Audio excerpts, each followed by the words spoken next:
Good now of Shabbos, everybody. Okay, VaYakhel Moshe's Kobane Yisrael.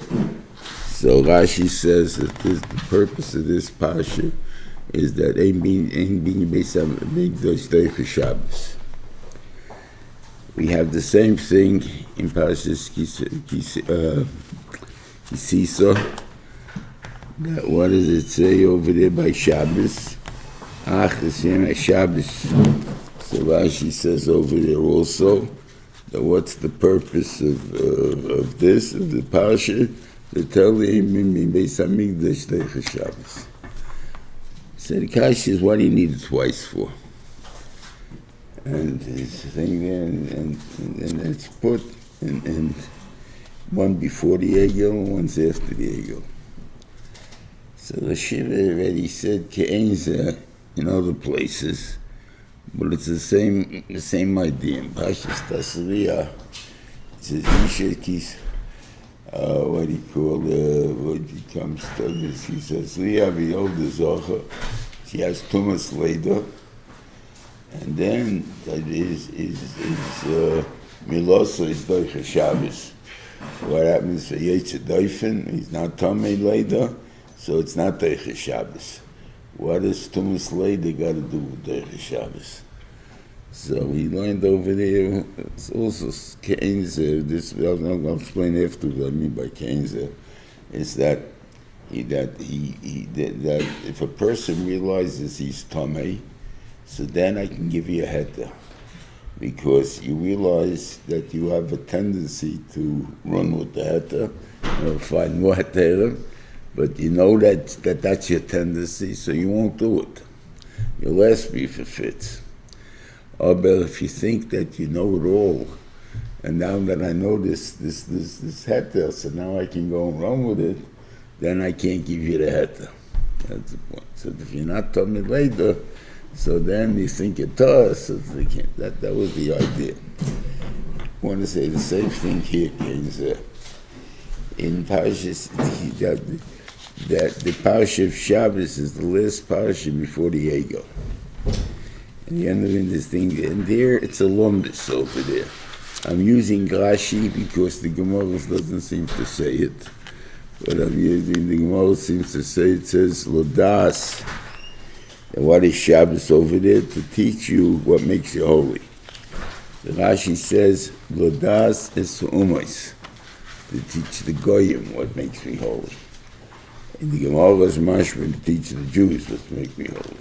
But that's the idea, is somehow that Shabbos makes me holy. That's the thing. So therefore, you would think that maybe Hamikdash is so important. So he's telling you Shabbos is more important. This is what makes you holy. It's more than have my Shekhinah among you. Okay, I can understand that. But in the but the Rashi says umos. It says in the midbar nobody saw me. We had Anani covered. We disappeared from the world for all the years. So therefore, as far as the world is concerned, they're not going to see me. If they're not going to see me, so then why shouldn't it be Doicha Shabbos? And the thing over there. So that's lumbus. In other words, I'm giving you a svara that don't really make 100% sense, and then because there's some angle, but as long as you know that you don't run with it, so we can get along with it. So I'm not afraid to tell it to you. I can leave you a heter that you can make a toyas with, because I know you're not going to make the toyas, so I can tell it to you. But what happens if you're going to make the toyas, so I can't tell it to you anymore. Okay, so for the ego, in reality, we say there was an emes kavanah for Avodah Zarah. If you take it when they made it, mashma no. If you take a look at the Parsha in Kisisa, it says over there, second.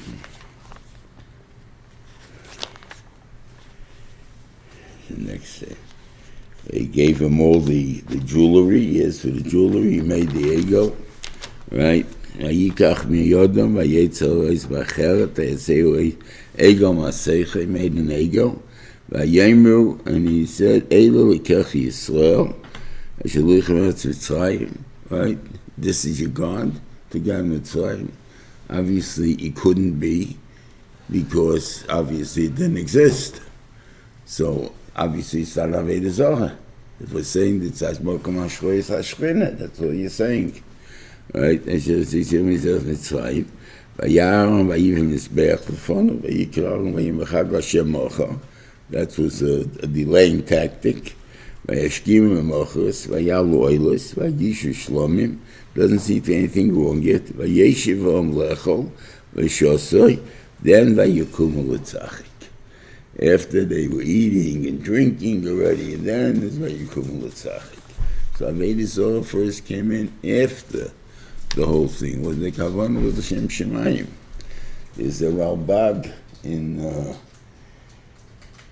VaYakhel in the Lachim that says that why did they pick an egg? Why did he pick out golem to make Yeravam? He made two golem. Why did he make a golem? Because he put a life in the Damidba.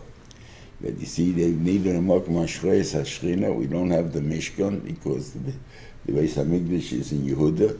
It's not in Yisrael. We don't have it. So therefore, we should be having this. You see, it didn't work last time, so what do you think is going to work this time? Last time there was an Erev Rav. Now there's no Erev Rav. No one's going to make any Tiyusim this time. So no, not going to come out to any mice of Avodah Zarah. So therefore, that was his thing. So, anyway, so that's how he trusted in him. He saw you made an ego. That means it made him making lumdus. This is not really a non-dizach. I give you. It's funny, but it's not a joke.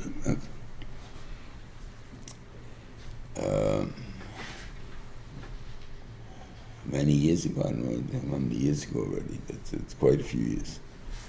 I went to a place that sold secondhand silver, and he happened to have given him a very good price for silverware. So maybe you'll see what the price is there. I walk in, he says, "Just the man I want to see." Don't know who you are or anything about him. This is Shaila. He bought a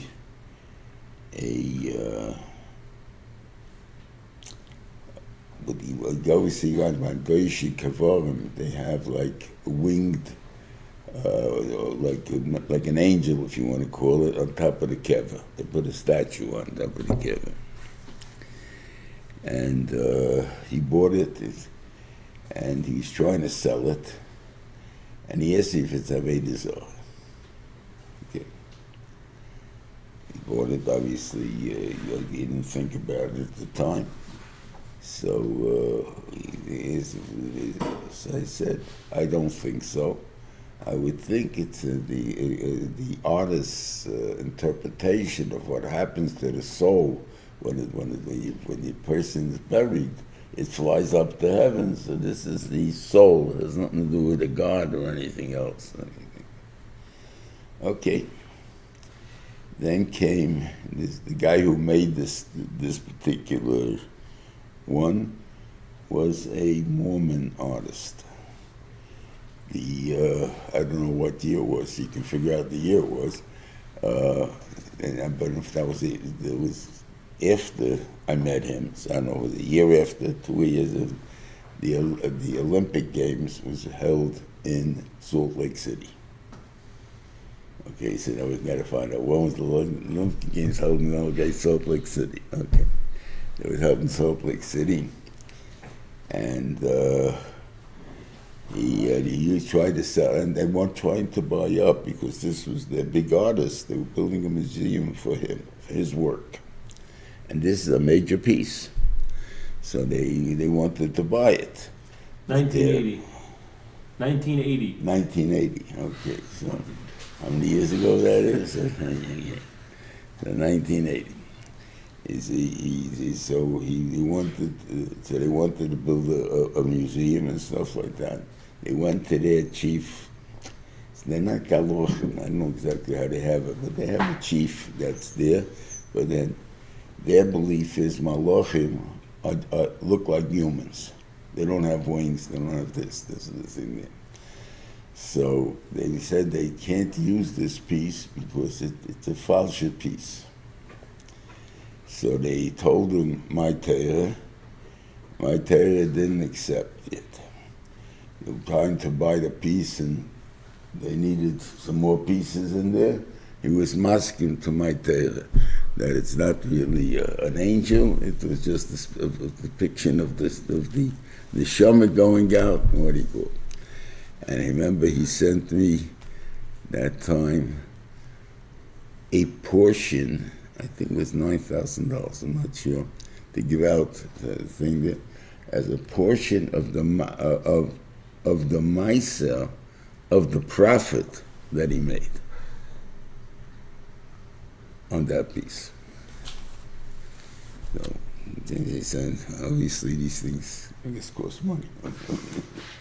Anyway, always had that to do with us. So anyway, so the Benson said, no more excuses. This is pshat. Sheishes Yom Vesman Lecha, not Teicha Shabbos, period. That's all. Before I can give you a lomdish zach, which makes you holy, it makes it this, I can teach you with lomdis. Once you're over the egel, I can't give you any lomdis. I just got to tell you straight out, you can't do it, period. So,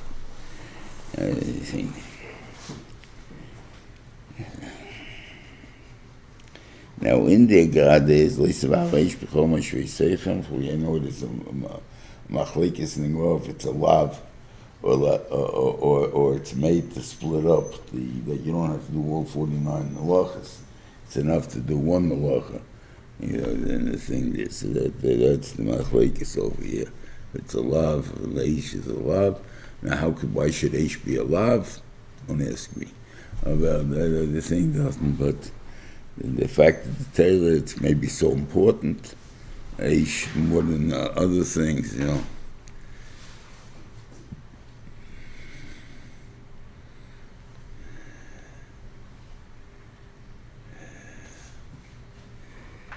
It's also important to remember this point, that Eish is not necessarily Eish.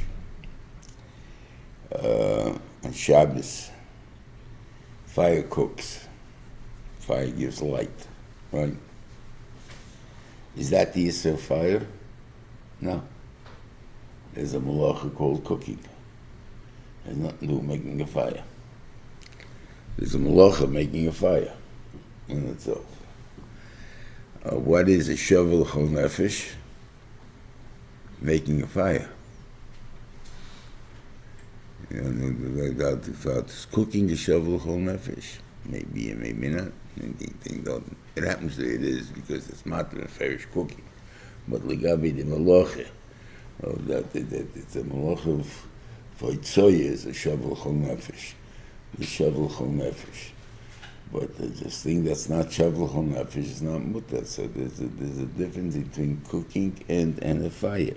I just at the moment I don't have the chiluk at what we're talking about. I guess it was more types of malachos, electricity, what shaykhs after fire. Chaim said it's fire, but what does it mean it's fire? You know, because fire makes heat and light. It could also cook. Electricity can do all those things too. But the making of electricity, not just the electricity itself, it doesn't need to go through the pipe, just making the connection, is the chaos to do it. So that's and those things I'm leaving out. Sorry.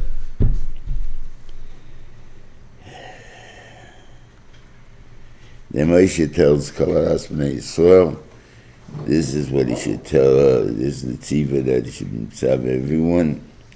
Did we do Truma?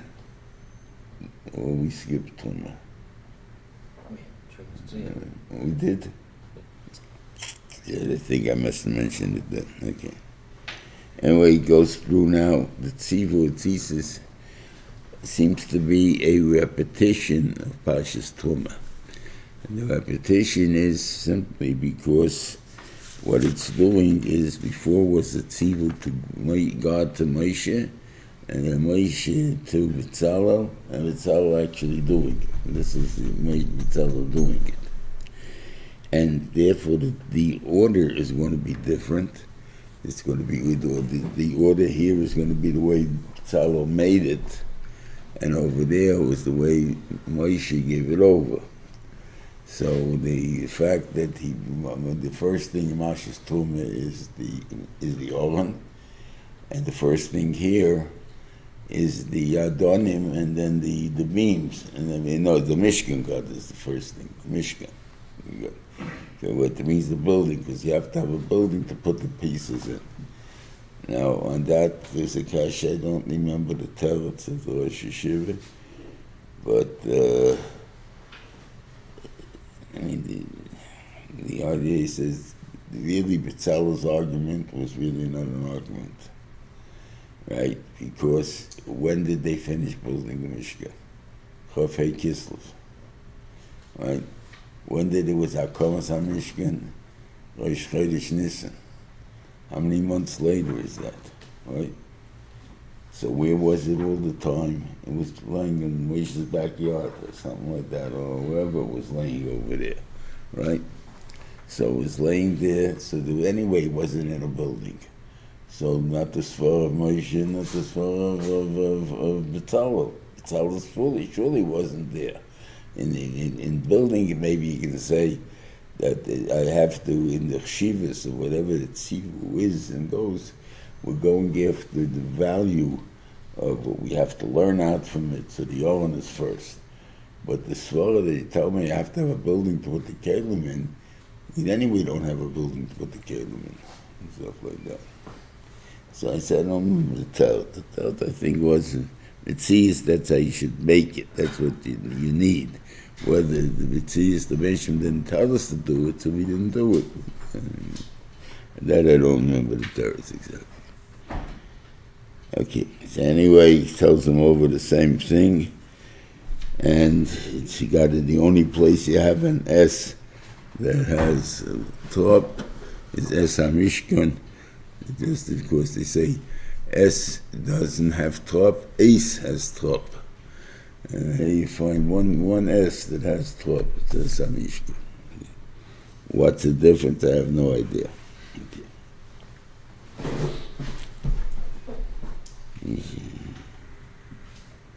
Yeah.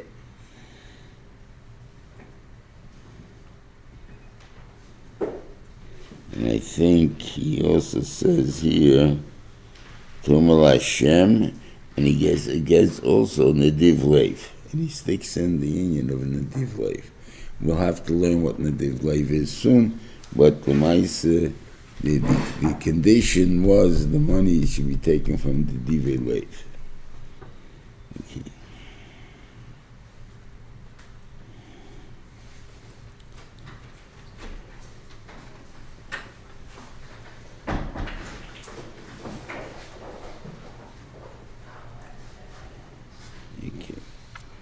So why not? Okay.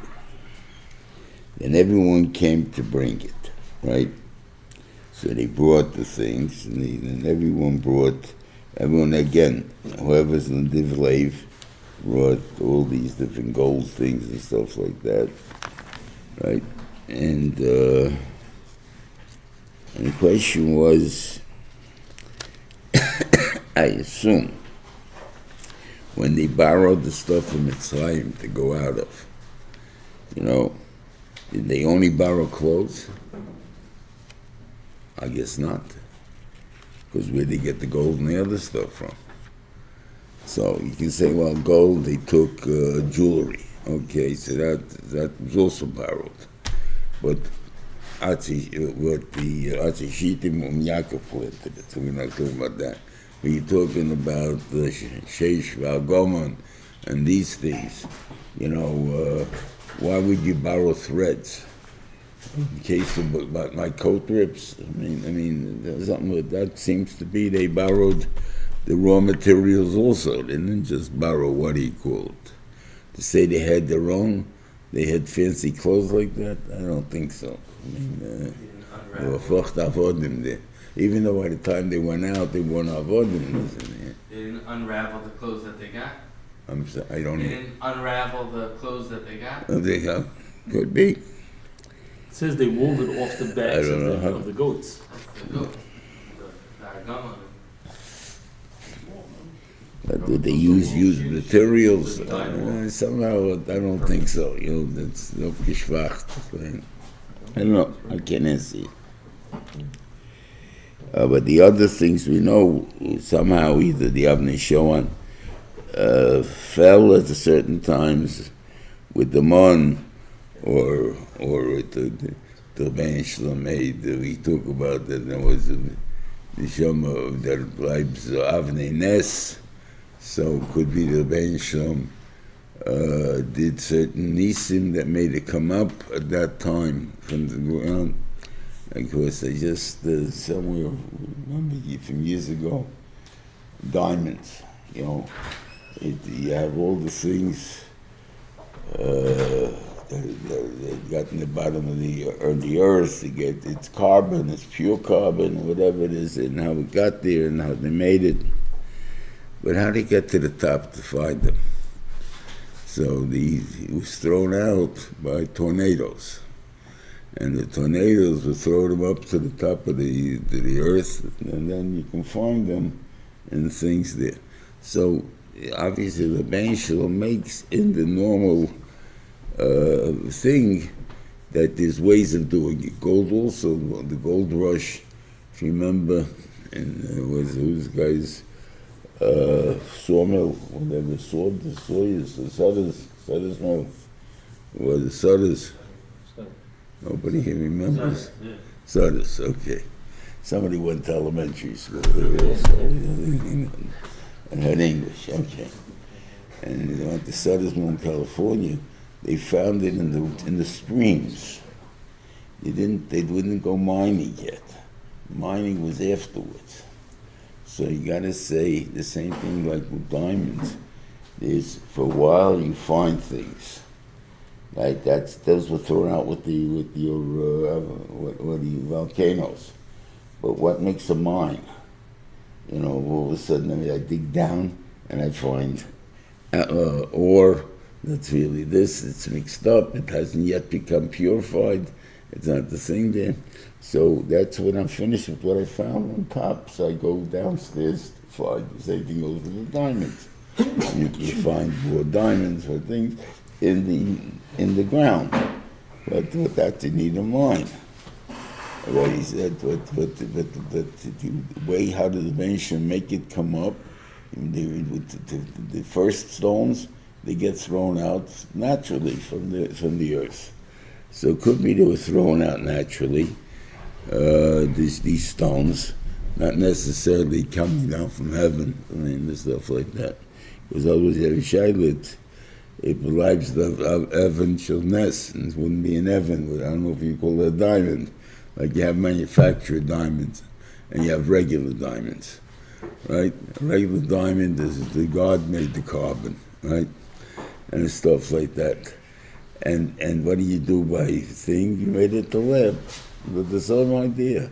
Normal guy can't tell the difference between this stone and this stone. They both look the same as far as you're concerned. They shine the same thing. Or maybe a professional maybe can tell. But it's the carbon is the same carbon. Why not Geminim? It didn't go through in its soul, so it fell. So, but what's wrong with it, right? The fact that it's not the original. No, that's the zach. It's manufactured. So it's a chasson already. If it's not the original, it's made by God made a nest like something that existed. I remember that this bothered me. I don't know why. Art, you know, there's certain pictures sell for millions and millions of dollars. Why? Of course, what's his name painted it? Somebody Now the Rubens painted it many years ago, and it's what do you call it? He's a master, whatever it is there. So he won it. Okay. It happens to be in the war by that Hitler, right? So a Yid, they got a Yidl to duplicate some of the best pictures in the world. And they sold it to museums, the Nazis, to make money. They sold it to museums.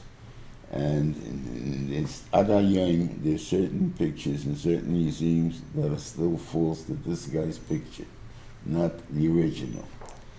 So originally they was worth 50 million, something like that. After they found out which ones they were, or that they discovered, it went down in price to 200.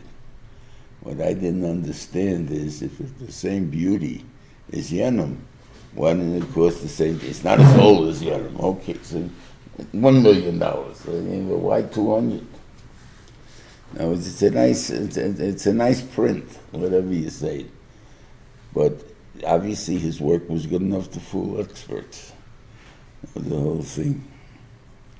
So I'm saying, and yet it's not the original work. It's felt. So the same thing be with the stones. So the stones, obviously, the Mensha made it, that the stones came through the natural thing. It's just that we were able to find them. How we found them, that's a kasha. Okay. As a basin,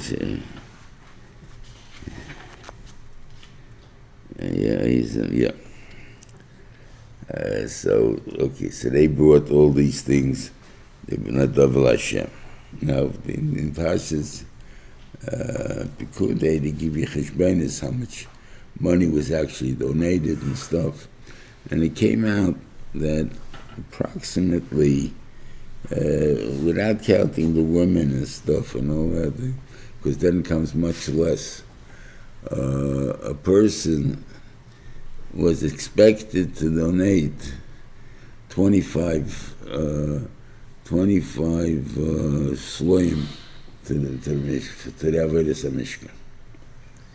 Now he can do with money, he can do it with clothes, he can do whatever he did it with, but that was approximately what he spent. I did it by taking apart the kikrim and making it kikar kodesh, doubling it, dividing by 600,000, whatever it is, but that's what it came out to, about 25. They were considered, they were considered Nedivlev. The Nesiim, if you take a look in Parshas Zayin, Nesiim, it's not, there's Yud there. It's missing the Yud. So, Rashi brings down Yana that he said that the reason is missing the Yud because they didn't do right. And what happened because they didn't do right? They didn't participate in the Mishkan at all, except for the Machzah Shekel that they gave for the Adonim, because that everybody gave. But the anything more, that they didn't give any donation. And the mashman, the taina on them is that they were not under divlev. Don't make any sense. They gave millions and millions of dollars, and that's not under divlev. The guy gives $25, and all of a sudden he's in the divlev. So what's the differences? So we'll see. There's the goyim here that just, I don't remember what was the gabi. It's 13 days or something to figure out the days from the Mishkan, from the Avodah Zorah, from the Mishkan, or something. There's some kind of thing. I don't remember exactly. So I'm just tumbling on that thing. But the idea was that he counted that they came by Boikiv, he came 2 days. That's all they came. And in 2 days they had all the money for the Mishkan. Now, I don't know how fast they worked. It's a little bit of kasha to what I'm asking for, and what the time is.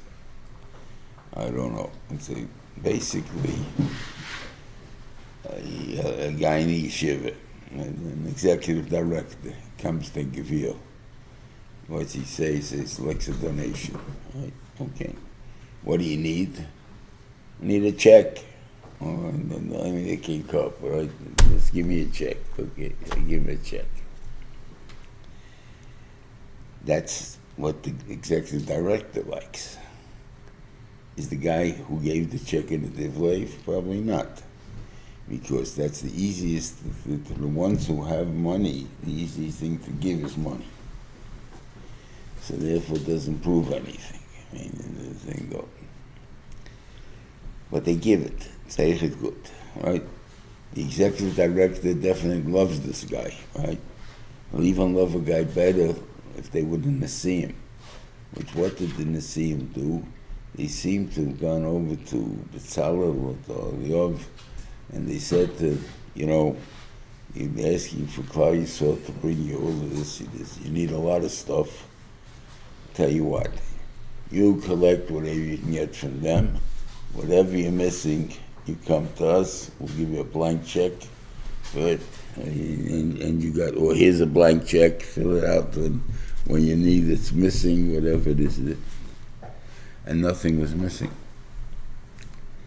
So they were left out, because that's not what the Mention wants. He just doesn't want you to give a check and then forget about it. He wants you to be involved in the thing. In other words, you're donating to yeshiva. He wants you to go down. I don't know if the executive director is going to love you, because he comes into the yeshiva and says, "How's the learning going today? Maybe I should go take a look around and see how it's going up in the Beis Medrash over there." No, we don't let any balabatim into the Beis Medrash. You can't go up to the Beis Medrash or something like that. I would say something like that. I don't know. But obviously that's not what we're talking about. We're talking about if a guy has true interest, he just doesn't give the check. He says, he can give a check. Right now, I need a check. He comes the next day. He says, "Do you need anything else? Anything else I can help you with?" That's in the divlay. So they came baboika. What was the mind by coming baboika? The shad is, I assume it took them more than 2 days to make the mishkas. So I'm not so sure on the pshat. But if you're learning baboika, it was only 2 days. We came in and described it, the difference between General Motors and a Japanese car company after the war, after the Second World War. American company it was American, let's say American Motors is a company also, but General Motors, okay. General Motors, they make 5 cars. Each company has its own company that makes the parts and the outside of the car, the seats, this and everything else. Then they have a company that makes the motors, another company that makes the brakes, another company makes the whatever else that you need in there, right? So you have, now obviously I think it's easier to make brakes than it is to make motors. So the guy, when he builds 1,000 motors, they built 5,000 brakes. So they're way ahead of whatever they need. By having 5,000 brakes, what they need, all of a sudden, they have to have a storage house for it. Because they didn't use it and build enough outside cars to put in 5,000 extra things in. So you have a tremendous amount of costs of that around simply because you're not having a cheshbon. The Japs came along and they only built as many cars as the smallest one was able to build. So the same people who built the motors built the brakes and built the other parts of the car. So in the night they only had 100 cars, whatever it is, for that day. But so they had no storage. They didn't need any storage. They needed nothing. They just put it together and buy it. Here, take it. That's the point. So the reason you need an executive director is not because an executive director has value. He has no value at all. What he does, though, is that the yeshiva, let's say, over the course of a year, is going to make its money. There's a certain amount people make through the appeals, they have through the campaigns, the mail campaigns, tuition, and there's a certain amount that normally comes in, right? But it don't come in at the same time. It don't come in where you need it. So somebody got to go to the bank and borrow money to pay the rebellion or whatever it is there until you're going to get the money that's going to come in from the course. I need an executive director. If, on the other hand, I knew that the money would come in when I need it, and that's it, I don't need an executive director. I have what I need when I need it. So basically, it's only we're making jobs for people because we're not doing it the normal way, the way it should be done. But the Mishkan, they did it that way, the proper way. They brought it by Baker. So they came and they asked what you need today, and they only donated as much as they needed for that day. But we're only building the Adonim today. So okay, so Adonim, I gave you half of the shekel already. We're making them the Mishkan today. Okay, so we got to get the threads in, we got to get the things in there. I don't have to give you other things. Stuff like that. Okay. Okay, so anyway, they told them they don't have to bring any shayla. What's the hoysel? What do you do with the extra? So Parshas, the extra is, I guess, that they need it for whatever you need, someone for repairs, for this, for that, so whatever it is, in the better gabayis to a certain extent, I guess. I don't know. And they made the Mishkan first. Again, we'll see later on that the Mishkan has to be, for next week, goes to go up first. And he describes it that the Mishkan was made first, and they made the covering on it, they made everything else, even though in the actual putting up, they put up the Adonim before. Oh, they made the Mishkan, went up first, then the Adonim went up, and then the Kdossim, and then they put on the Michse, on the oil, on the Mishkan. Yeah, I mentioned that this anyway. I can always repeat it. This is the problem with why is kids in yeshiva in New York or places where you have what we call yeshivas, and or let's say why is younger light unhappy with certain schools, right?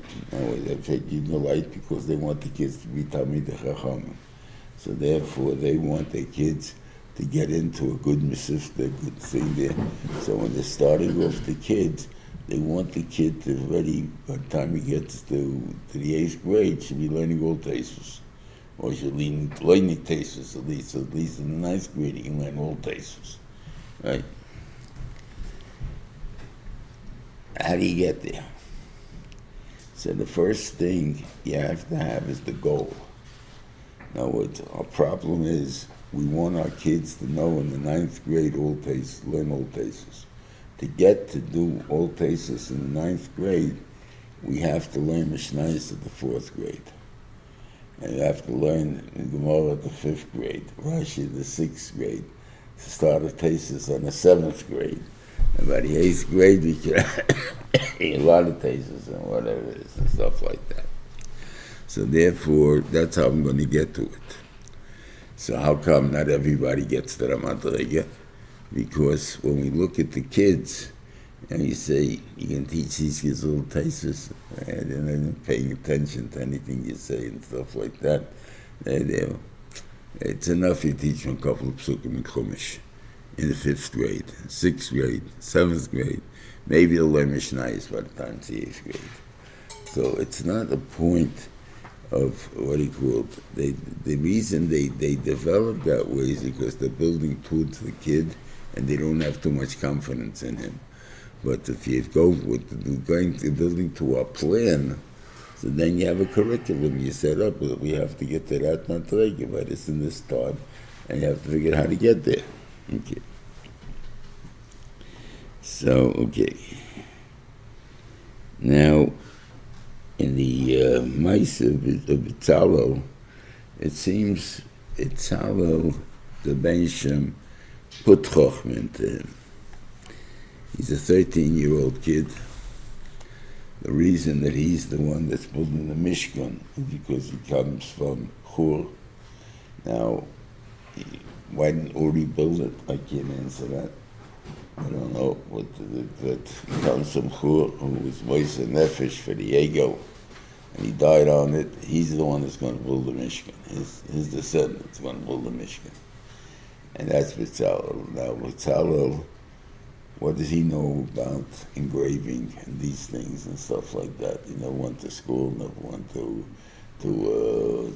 an arbiter, learned from him. He didn't apprentice anything.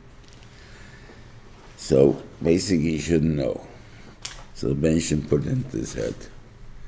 What about Eliyav and all the other people?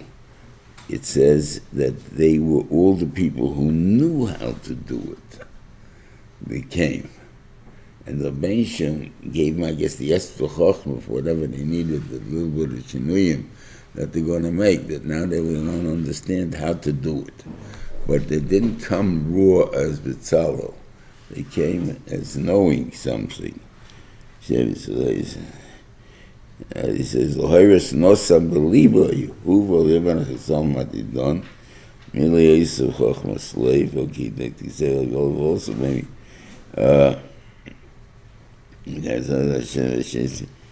Like I say, kol v'chesh v'machshavos. Okay. V'chol ish chacham leiv asher nosan Hashem b'chochma v'sfuna b'ha'ima. They had a natural talent of being able to do these things, so they did it. Okay. Yeah. Okay.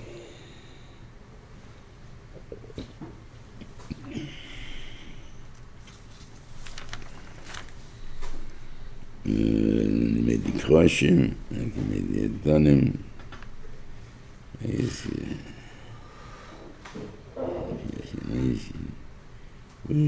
Okay.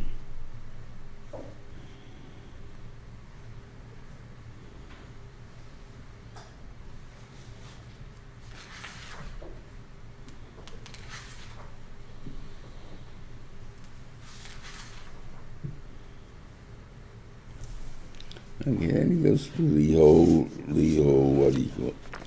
I'm going to skip to the thing. This is just really, you see that Rashi didn't even bother writing Rashis here.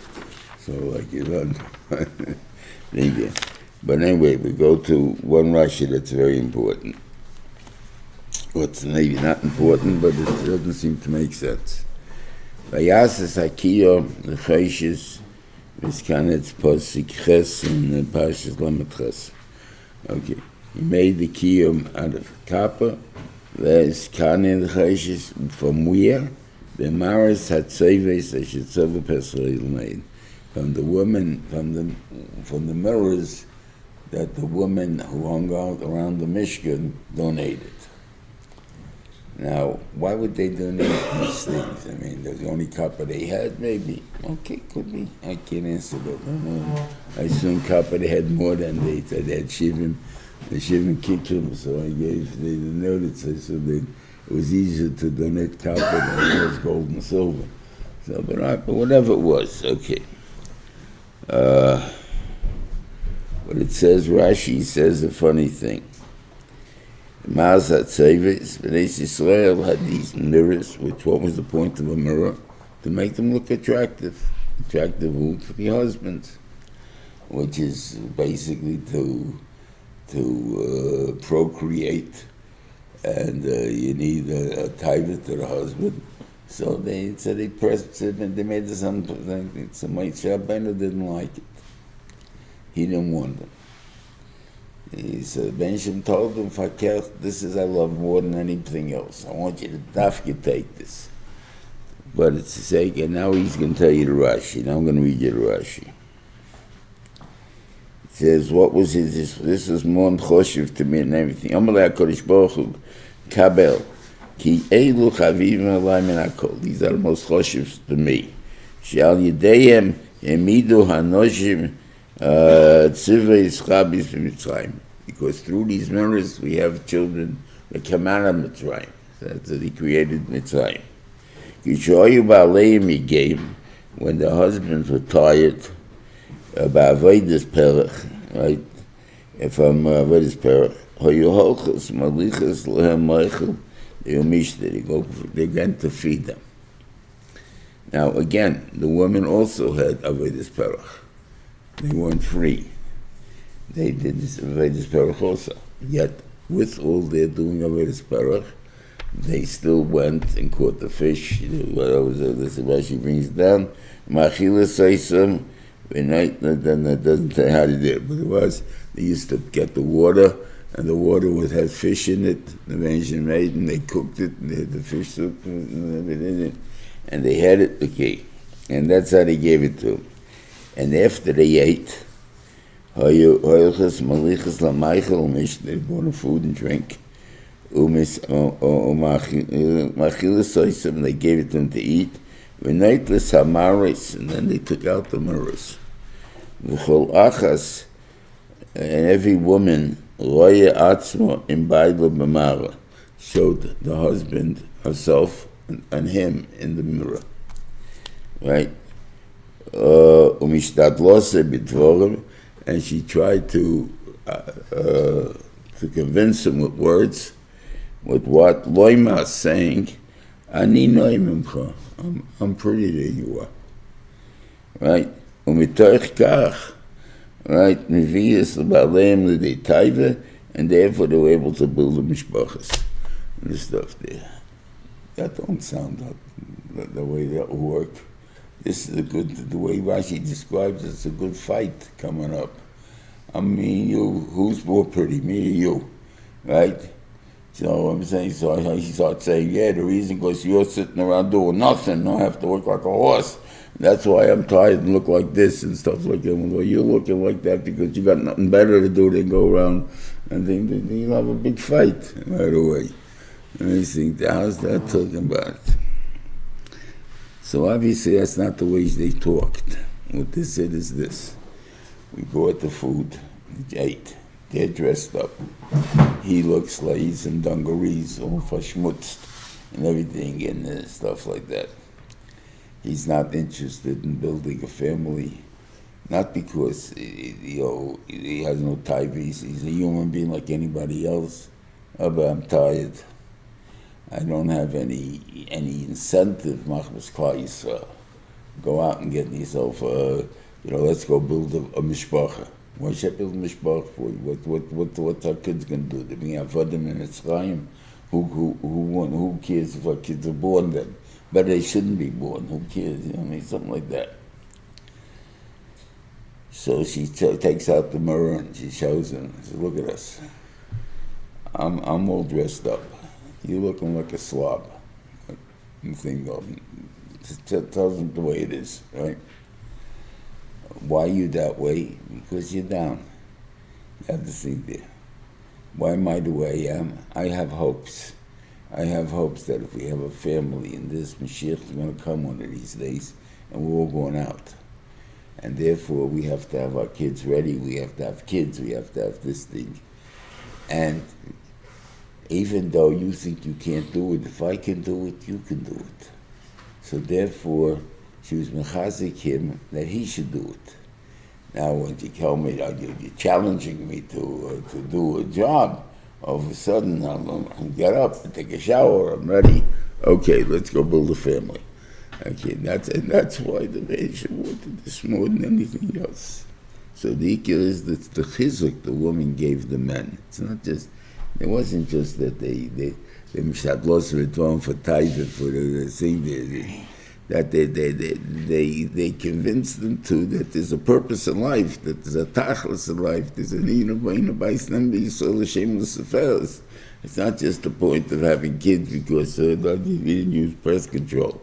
That's not the purpose. Okay.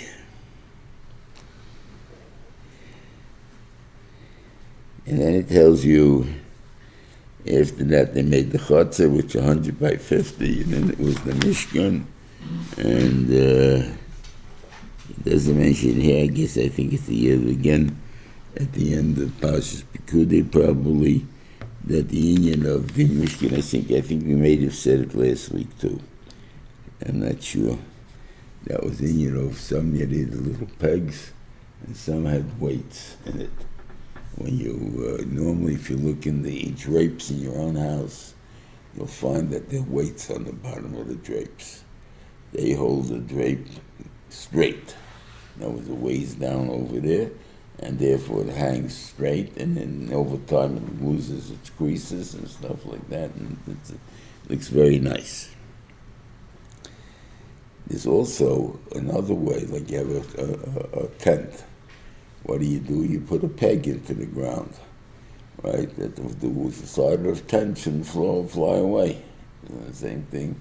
You have curtains out the outside, and you put this. So you had weights, and you had pegs. He said in the Shiva land that they each one is teaching you a different thing. There are two types of people in the world. There's one person that lives by community. In other words, the only thing that holds me down is a peg. That there's a community like me, there's other former like me. So therefore I'm also a former. So therefore that thing there. And then there's people that actually has the keches hanefesh to be there by themselves. And that's the ones that have the weights in them. That they don't need anybody from the outside. They don't need any pegs and stuff. They themselves hold themselves in place. And that's the point. So it depends on what kind of people we are, where we fit in. But it's basically, we're both in the chutzah. But we're both, there's both times to Klal Yisrael. That's the important part to know. A person shouldn't have that much confidence that he doesn't need other people. That's the thing there. And I don't know the hecker for this. But Gayelson, that is very important tonight. They put into any days, any people in the business, is that they must move into a Jewish community. In other words, they can't live in a Jewish community if you want to be a Gael. Or for us to do the Gayers. I say I don't know what gives him the head. The meaning, he's supposed to try to scare the guy away. And if the guy's not scaring away, you're supposed to be mikabel him. So, but I want to live along the goyim. What I want to live along the goyim? I still, my father's there, my mother's there. You have to mechabed them a little bit. Should he be with them? Avade, it's dangerous being with them because he comes into the house, chatzmil time, and they're celebrating what he called. And then there's another thing there. He remembers the time he used to be on the floor there in the corner opening the gifts, and they bought him a special gift for him, and therefore maybe he'd come around, and therefore he does it. So therefore those are dangerous things. It's right, and they are dangerous. This is a problem. Can you chase him away from it? But that's one of the things that they try to do. And they hold us an equal, that's what I'm saying. It's Hashem. Anyway, have a good Shabbos this Shabbos. And what else is there? I'm going to a nufel for my great-grandson. So next week I'll be going to his Sheva Brachas. But Lamais, I think we'll still have the Shiur at the same time. Anyway, have a good Shabbos, everyone.